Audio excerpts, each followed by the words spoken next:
Welcome back to Brick by Brick. Today we're going to be going through whether or not you should still be investing in LEGO Star Wars Battle Packs like this one, and whether or not they're still a good investment. So I've been able to buy quite a few of these throughout the history I've had with investing in LEGO, and generally they turn out to be pretty well.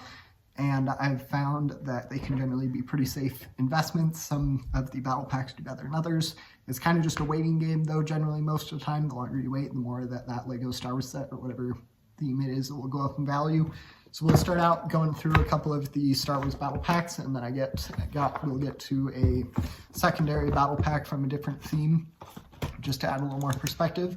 But let's start out with the old one. So this is, and not that old either, but this is relatively old compared to the others. It is set number 75266. It's the Sith Troopers battle pack.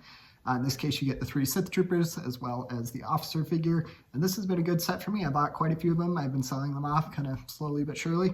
And it's been a good one to have. It's gone up in value, not as much as I'd hoped, but still pretty decent LEGO investment.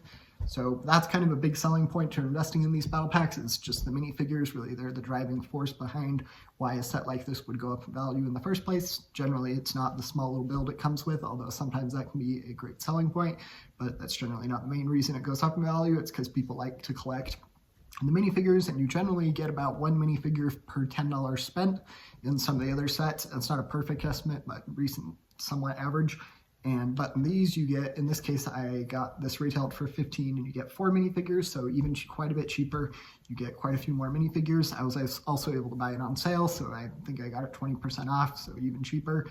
And it's been a good one to have. I still have a couple left, and then we will go to a second one. So LEGO sometimes makes battle packs, not as often, but around this size.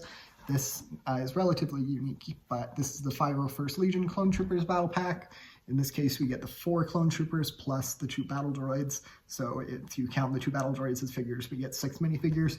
And it's got a lot of cool little build there. You get the Jet Trooper and then 3 of the Clone Troopers. This has been a good set to have. I think I still have 4 or 5 of these left in my collection. I'm going to hold on to it for a little while longer. It hasn't been retired for too long. I think it's been retired for about a year if I remember correctly. But it's been a good one to have, and I'm going to keep holding on to it. I think it will continue to go up in value. But this one was a little bit more risky just because it's a bigger set, so I had to put more money into it to invest, but it was still worth the risk. And generally, pretty much every LEGO Star Wars battle pack will go up in value eventually. But and I think this one will probably be towards the middle of the pack in terms of going up in value, but we'll have to see what ends up happening. And then we will get to so this is a non-Star Wars battle pack. This is a Marvel battle pack. This is Spider-Man set right here, but this is the same kind of build and construction material of the newest LEGO Star Wars battle packs. You have kind of the cardboard backing, and then you have the little plastic minifigure sized thing. And we'll get to another LEGO Star Wars battle pack that is actually a Star Wars battle pack that's actually Star Wars. But in this case, we got a Marvel one. It's got lots of great minifigures in it. In this case, really, it is just the minifigures that are the driving force. I don't think you get a tiny little cart there for the Venom figures you can see there. But in general, it's all about those minifigures. The minifigures are worth quite a bit. The little pig Venom set minifigure is exclusive, and I think the Iron Venom figure is exclusive to the set as well, if I remember correctly. So you get 2 great exclusive minifigures. The set I got 5 or 6 of these, I think, and I think I sold 1 or 2 of them, but it's been a great one to have. I made sure to look for those unique minifigures to make sure they could help increase the value of the set. And so far, that's been a good way to do it. Now we will get to a LEGO Star Wars battle pack. So as you can see, same kind of makeup as this Marvel one. The plastic little shell with the minifigure size shape, as well as the cardboard backing. And this one, the Marvel one, had 4 minifigures, but now in the standard LEGO Star Wars battle packs, this is, I believe, the $15 retail version, you only get 3 minifigures, which is unfortunate.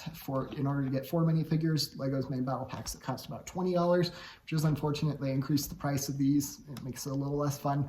But in general, if you're going to get a $15 Star Wars battle pack, you can probably get them for about this size, and you'll get the 3 minifigures.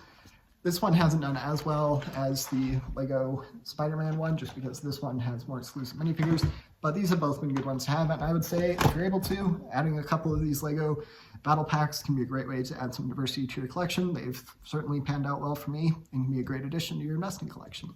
Feel free to let me know if you have any questions about anything we went over today. Don't forget to like and subscribe. Thanks. Bye.